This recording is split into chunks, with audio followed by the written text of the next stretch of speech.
Hi everyone, my name is Tiffany Gonzalez and I am Astra House Marketing Manager, and I am super excited to be here to present our Spring 2022 list.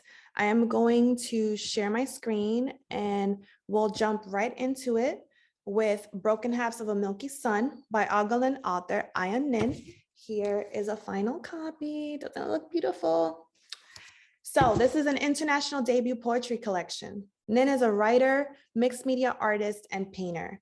They explore the effects of racism, war, and colonialism, queer love and desire in their evocative writing and intimate testimony. This comes out in February. Next, we have The Sex Lives of African Women by Ghanaian author Nana Darkoa Sekiyama. And here is a galley copy. There's still some available. A singular and subversive book that celebrates the liberation, individuality, and joy of African women's multifaceted sexuality.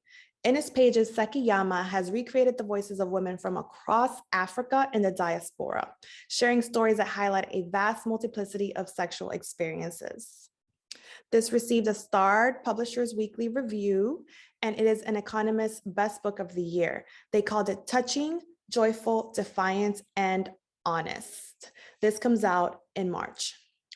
Also in March, we have The Town of Babylon by debut novelist Alejandro Varela, and we have galley copies of this one still as well. A novel about domestic malaise and suburban decline following Andres, a gay Latinx professor returning to his hometown for a 20-year high school reunion. The Town of Babylon is an intimate portrait of queer, racial, and class identity, a call to reevaluate the ties of societal bonds and the systems in which they are forged. This received an amazing blurb by author Disha Filya, who wrote The Secret Lives of Church Ladies. She said, Alejandro Varela's debut dazzles, astonishes, and grabs hold of your heart through the very last page. Next, in April, we have Stalking the Atomic City by Ukrainian writer Markian Kamish. Kamish works as a stalker, which is a guide, guiding people as they venture into the Chernobyl disaster area for thrills. Complete with stunning photographs, Kamish tells us about thieves who hide in the abandoned buildings, the policemen who chase them, and the romantic utopists who have built families, even as a deadly toxic waste lingers in the buildings, playgrounds, and streams. A haunting account of what total autonomy can mean in our growing fractured world. Kirkus Reviews called this a visceral graphic report from dystopia. Next, we have Trinity, Trinity, Trinity by Erika Kobayashi. 9 years after the Fukushima Daiichi nuclear power plant disaster, Japan is preparing for the 2020 Tokyo Olympics.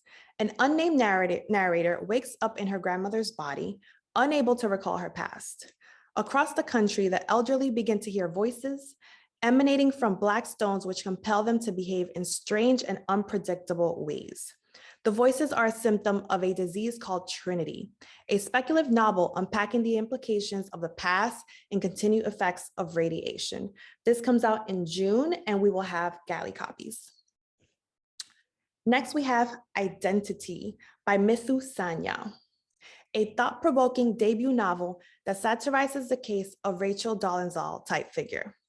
German Indian student Nivedita's world is upended when she discovers that her beloved professor who passes for Indian is in fact white.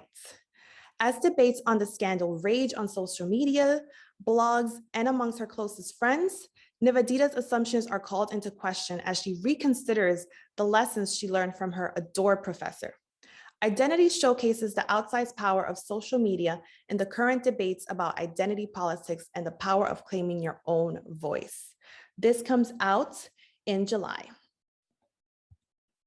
And last, we have Golden Age by Wang Xiaobo. Xiaobo is a Chinese literary icon whose satire focuses us to reconsider the ironies of history. A cerebral and sarcastic narrative that's a reflection on failures of individuals and the enormous political, social, and personal changes in 20th century China.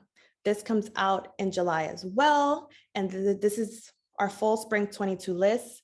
Thank you for listening. And if you have any questions, please feel free to reach out. I am here to help. And I hope everyone is staying safe. Happy New Year, and looking forward to talking to many of you throughout this season. Bye.